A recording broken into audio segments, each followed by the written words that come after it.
Hello everyone. Today we're going to make a reaction to Geography Now Armenia. Original link in the description. I will start the video. I will be using an Armenian flag as a thumbnail. So this is the second Geography Now video. So let's begin. Oh my gosh, All did you hear right about then. Armenia and Grace? Okay, it's not like official and you didn't hear from me, but Well, I think they're like dating now. Oh my god, they're like so perfect for each other. They're so cute. um, I hope they have baby well, kids. Greece and Yeah, Armenia 12-year-old are girls watch this friends. show too. I gotta appeal to that demographic. Okay, let's see how this. It's This time is to an learn older episode. geography now! Welcome to Armenia. Today's episode, I'm Okay. your host, Paul Barbato. Let's dissect the flag. Okay, let's see. Okay, this would be The the Armenian thumbnail. flag has three equally long, wide bands of red, blue, and orange. The official definition of these colors, according to the Constitution of Armenia, are that the red signifies the Armenian highlands, Well, the continued struggle for survival, and the maintenance well, of the nation's faith, independence, okay. and freedom. The blue means the will of the people of the Armenians to live Well, beneath peaceful skies, and the orange means the creative talent and hardworking nature well, of let's the see. people of Armenia. Some people will tell you that the red also represents the blood of the 1.5 million. Well, oh, that's a sensitive topic. And the orange is also the Sorry. color of apricots, the national fruit. All right, now let's talk about Let's the see. borders. Okay, let's see the border now. Armenia is a landlocked nation I located in the see. Caucasus region of Eurasia. By the way, it's pronounced Caucasus, not Caucus. A caucus is when a ton of politicians make an excuse to get drunk. Bordered by four other countries, only Let's two see. of which have open borders. We'll explain more about that in a bit. With the capital of Yerevan in the south-central I region, close see. to Mount Ararat in Turkey, which is the area that is disputedly claimed to be the historical site that Noah's Ark. I The see. interesting thing is that Armenia actually has one enclave and one disputed nation locked within Azerbaijan. Azerbaijan, although considered an Armenian enclave, was actually taken over and controlled by Azerbaijan since 1992 as they expelled the Armenians living there. And on that note, Azerbaijan actually has four enclaves inside of Armenia: Okari Espikara, Yaradulu, Barkudali, and Kharkiv. Now let's get back to the Nagorno-Karabakh Republic. Okay. This entire region is the center of so much controversy between Armenia and Azerbaijan. I know. This is a very sensitive topic. And they have expressed their desire to I either see. secede and become a part of Armenia or gain complete recognized statehood, even though Azerbaijan claims that they are still in their land. In the early 90s, Azerbaijan relinquished official governmental control over this region. However, it is still a huge breeding ground for fighting and conflict. To this day, Nagorno-Karabakh is kind of an independent nation that runs without Azeri legislation.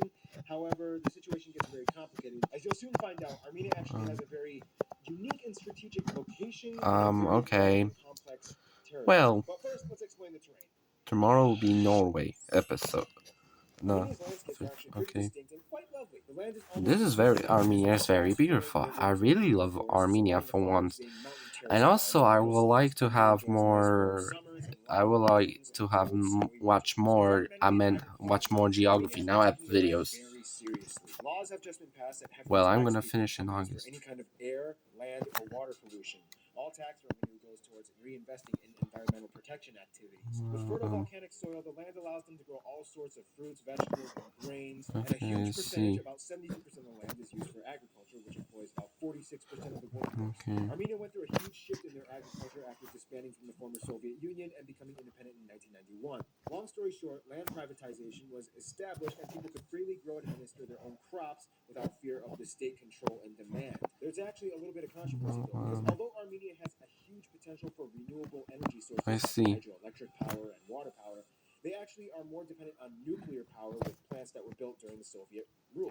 Problem is that these plants are built in earthquake-prone zones, which put them in a precarious position. But even with all this acknowledged, the government seems to favor investing in these sources of power more than alternative brands. Finally, if you ask any Armenian, they'll tell you that Mount Ararat, although kind of technically in Turkey right now, totally belongs to Armenia, and historically it kind of did belong to the Armenian Empire at one point. Mount Ararat actually plays a huge role in Armenian nationalism and nationalistic pride. To this day, Armenians can see the majestic mountain off in the distance from their borders. Speaking of nationalism, let's talk about the demographics. Okay, let's see. Armenia has about 3.3 million people Right. and is very racially homogenous. About 97% of the population is Armenian, with very few minorities like Greeks, Russians, Georgians, and the intriguingly enigmatic Yazidi people. The interesting thing, though, is that more Armenian people, over twice as much as the entire population of Armenia, lives outside of Armenia. It's estimated about 8 million Armenians live in diaspora around the world, and the reason for this is primarily because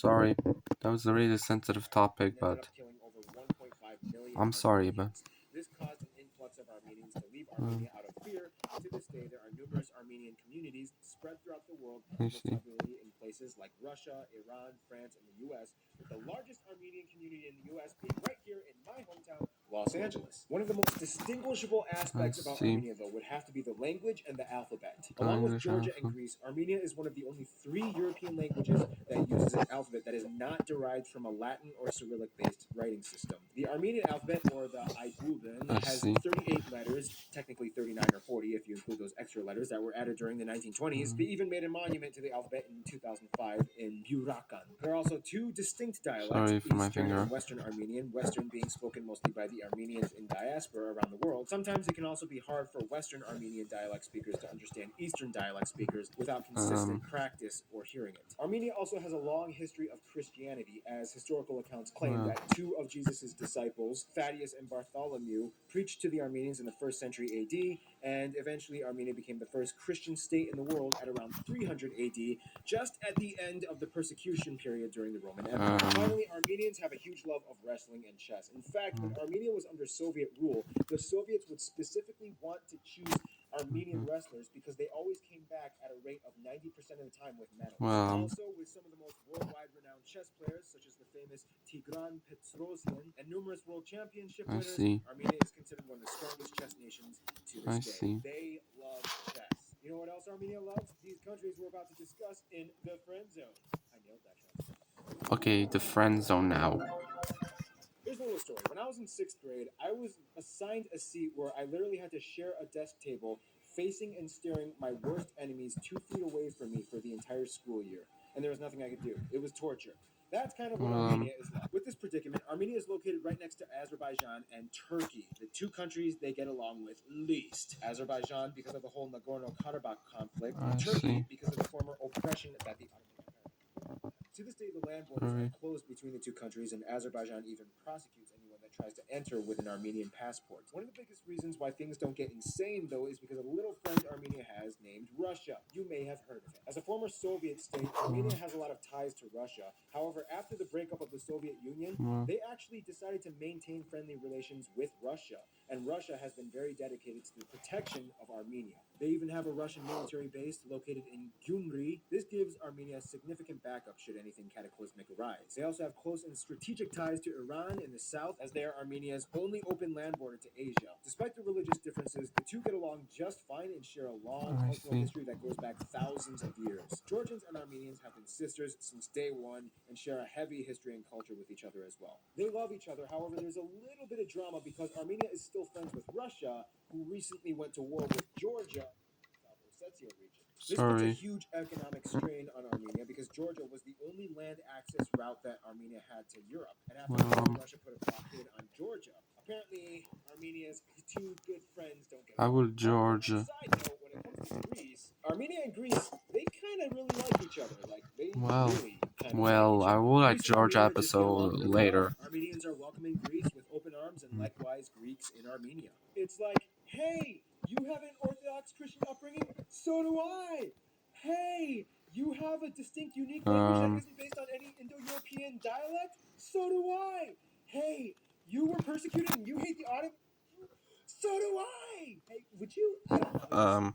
Like to maybe get some Okay, coffee this is very sometime. To this day, it's educational. not I very like uncommon to find geography lots of now. couples and families that have one Armenian parent and one Greek parent. It's like a match made in Southeastern European heaven. In the end, Armenia is kind of like a reality show. There's a lot of drama, there's some relationship problems, there's cute people pairing I up. see But in about. the end, they're honest with who they are, and they trudge on through life one step at a time. Stay tuned. Australia is coming up Goodbye. next.